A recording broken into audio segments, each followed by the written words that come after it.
আমি একজন বড় ভাইয়ের সাথে লাঞ্চ করতে গেলাম, আমার খুবই কাছের তানজিকা আপুর তিনি বন্ধু, তানিম ভাইয়া আমি নাম বলি। সো তানিম ভাইয়ের সাথে লাঞ্চ করতে গেলাম, অনেকদিন পর দেখা আমাদের। তানিম ভাইয়া বললেন যে মৌ আমি লিলিত দেখেছি, তৌসিফ তো খুব ভালো অ্যাক্টিং করে।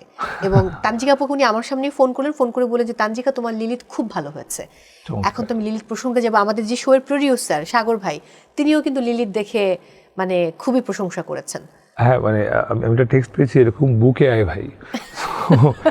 সো একটা পারফর্মারের এর চেয়ে বেশি কী লাগে যখন তার পিয়ার্সরা তাকে বলতেছে যে তোর পারফরমেন্স এত ভালো, তোমার পারফরমেন্স এত ভালো, তোমাকে জড়ায় ধরতে ইচ্ছা করতেছে।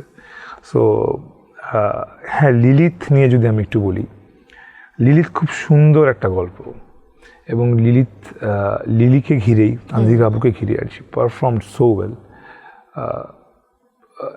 আবারও আমরা অভিনেতারা যাই করতে পারি শুধুমাত্র করতে পারি ডিরেক্টররা ওটা ভেবেছে দেখে বা ওইটা তারা বাস্তবায়ন করতে পারেছে দেখে। So full credit goes to Ashik ভাই। অ্যান্ড কেমন যেন একটা প্র্যাকটিস হয়ে গেছে, ঈদ আসলে আশিক ভাইয়ের কাজ আসবে, আশিক ভাইয়ের কাজ আসা মানে হচ্ছে নাটকের একটা সেরা কিছু একটা ঘটবে। এবং আমিও কয়েকটা ঈদে ওনার কাজের অংশ হতে পেরেছি, এটা আমার জন্য একটা অনেক বড় সৌভাগ্য। আর লিলিতের বোধহয় একটা স্বর্গ নিয়ে একটা প্রশ্ন আসবে, এখন তুমি করবে, আপনি কিন্তু উত্তরটা দিয়ে ফেলতে পারেন। আচ্ছা, সো স্বর্গ মানে স্বর্গ বলতে আমরা কি বুঝি? হেভেন। আমরা হেভেন একটা জায়গাকে মনে করি না, যে হেভেন একটা জায়গা যেখানে অনেক ফুল গাছ থাকবে, নদী থাকবে, সবকিছু আর নিচে, এবং কোরআন শরীফই বলা আছে যার নিচে দিয়ে ঝর্ণা প্রবাহিত হয়েছে।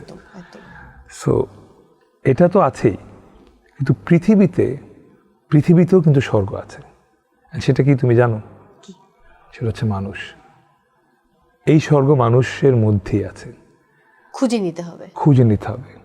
তোমার যদি মনে হয় আজকে তৌসিফ ভাই আমার জন্য খুব পজিটিভ এনার্জি, তাহলে তৌসিফ ভাই তোমার জন্য একটা স্বর্গ হতে পারে। এইভাবে করে চাইলে আমরা প্রতিদিন আমাদের চারপাশটা স্বর্গে পরিণত করতে পারি। এটা একরকমভাবে লিলিতের একটা ছোট্ট মেসেজ, বিকজ লিলিত অ্যাকচুয়ালি বলা হয় তাকে mother of demons. So mother of Demon actually স্বর্গ ছেড়ে চলে আসছিল, এবং সে তার নিজের স্বর্গ সে নিজে তৈরি করেছিল। এটা একটা মিথোলজিক্যাল জায়গা আর কি।